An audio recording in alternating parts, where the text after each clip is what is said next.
Hey guys, today I will be talking about a Korean film called The Wailing. First, I'll give a quick review about the film itself in case you haven't seen it, and then I will go into an explanation of what I think happened by analyzing the characters. The Wailing is about a small South Korean village and how they respond when a mysterious disease starts causing the villagers to go crazy. They first become more animal-like, eating more, growling, and then they get violent and attack people. Some even commit suicide. Our protagonist is Officer Jung-gu, who is assigned to investigate this case. He has to figure out what's going on in a case where people are just spontaneously going super crazy and there are no leads, except a Japanese man that has recently arrived in the village. He's the lone foreigner in a village of Korean people, and he also lives alone in a secluded house in the forest. The reason The Wailing is so good is this is a story that gets under your skin. You're not sure exactly what's happening or even what happened at the end. There's a lot of red herrings, side characters with unclear motivations, but we're always grounded by the struggle of our main character, Officer Jung-gu, who's just trying to protect his family. No matter what crazy stuff is happening on screen, we're locked in by his struggle and rooting for him to figure this out. Unfortunately, a father's love is not the central message of this film. At least not the father most of us think when we hear the word. That father. The Son, the Father, the Holy Spirit. South Korea has a huge population of Christians, about 30%, and this film is drenched in its influences. This movie is about having faith in the most challenging circumstances. One of the more obvious sins is that of kind of hating on the other. The people in this village immediately begin suspecting this harmless old Japanese man. They even call him the Jap, and they always refer to him in this derogatory way. The people aren't unaware of their biases, but at the same time, they can't help how they feel. I think this film shows the tribalism in a pretty objective and smart way. We understand what's happening. They understand what's happening, kind of, when they're hating this man. But the thing is, they can't help it. And it's horrifying how everybody's treating them, but nobody can stop it, and we can't look away. If you haven't seen this film, I highly recommend you watch it first before you watch the rest of this video. It's an incredible horror film. It's long and well worth your time and patience. It has one of the best payoffs I've seen in a while. Now I'm going to go into what I think happened by going through the characters and a little bit on the theme as well. The Japanese guy, he was possessed by a demon. I think that's clear at the end of the film when we see the demon in all of its red horn glory. And damn, that was the payoff. That was a bone-chilling scene. My mouth just dropped. I say he was possessed by a demon though because I don't think he was a demon the whole time. There are periods where the demon has control over him, and other periods where I think he's actually himself. In the beginning, the local hunter says he saw him eating a deer. Now, that could be a case of racism, and that's one of the master strokes of this film, is when they're telling all these horrifying stories about the Japanese man, we're never quite sure if they're true or if they just hate Japanese people. But based on the fact that we do see him as a demon in the end, this story of him eating the deer probably is true because he's indeed a demon or was possessed by a demon. But one of the parts where he clearly was not a demon is close to the end when he was running away from the mob. We see him injured and crying, and this is happening when no one is around. So even if he was the demon, he doesn't need to put on a show. I think in that moment, we see the real Japanese man's true suffering.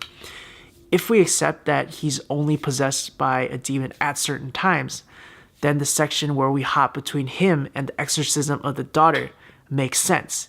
The behavior of the Japanese man during that scene seems again like someone who's scared and desperate.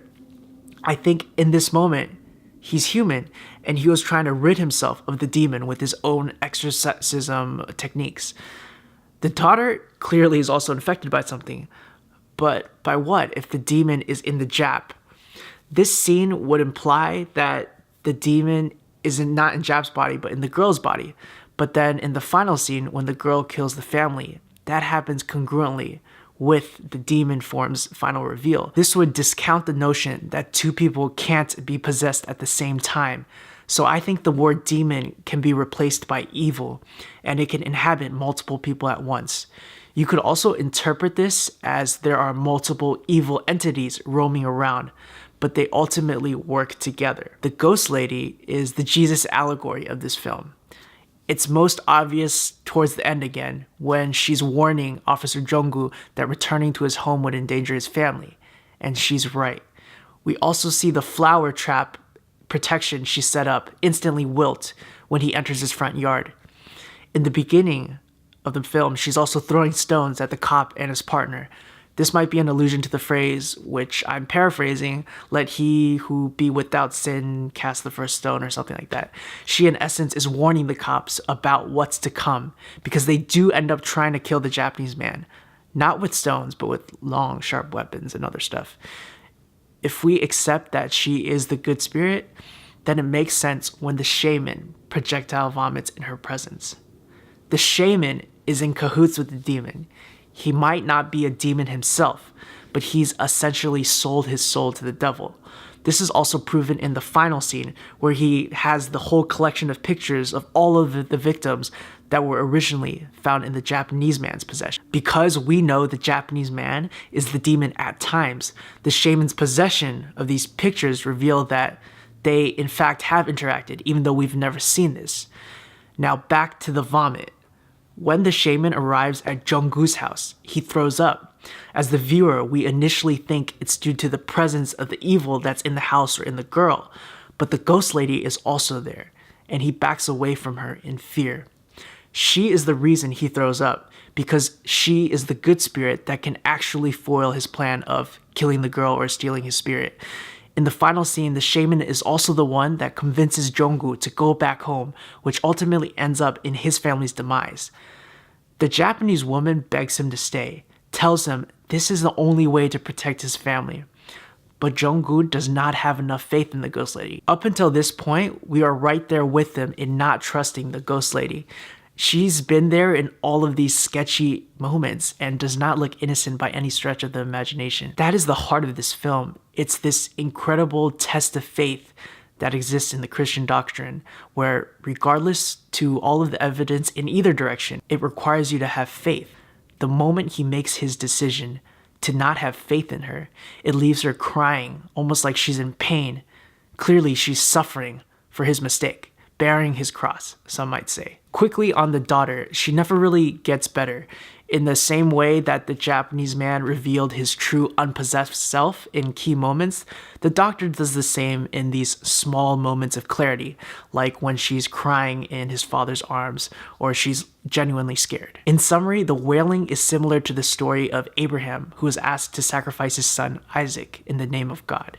Jong-gu was asked to, from his perspective, abandon or sacrifice his daughter for the smallest of sins, just suspecting the Japanese person of being guilty, while his daughter was suffering through a horrific ordeal. But because he loves his daughter too much, he runs home to be with her when confronted by the one person that was trying to save him, the ghost Jesus lady. All of this messed up stuff happened because the demon inhabited the body of the Jap, brings them to the village, and curses them with this terrible disease. I think the patient zeros, the people that were first infected, were probably guilty of something else, any other sin that he could have chosen. But what brings Jong-gu and many of his friends down is the undeserved suspicion they placed on the Japanese man. That was why his daughter became cursed and why so many other villagers around him died. My interpretation places Ghost Lady firmly in the good camp, the Jap and the shaman firmly in the bad camp. But there are other theories that I think are interesting. Maybe the ghost lady is the one putting out the curses because she was there when all these messed up stuff happened, and the demon is only the catalyst for the people to commit more sin. And maybe the punishment, the ultimate punishment, is left up to the higher power, and they both work for him. I've watched a handful of interviews with the director, Hong Jing-na, and I think he does have his own interpretation of what happens, but clearly this film is done in a way that wants you to think beyond what's just happening on screen. It wants us to think about the nature of good and evil, the consequences of our choices, and the challenges of living a good life in an ever-shifting moral landscape. That's my analysis on what happens in The Wailing. What do you think the message of this film was? What would you have done in Jong-gu's position? Let's talk about it in the comment section below. This film just begs for conversation, and I really want to discuss it with you. If you enjoyed this video, please like and subscribe to see more. I know I haven't uploaded in a while, but I have a lot more content coming, and I'll see you all next time. Hell or High Water is a masterclass on how to make a movie.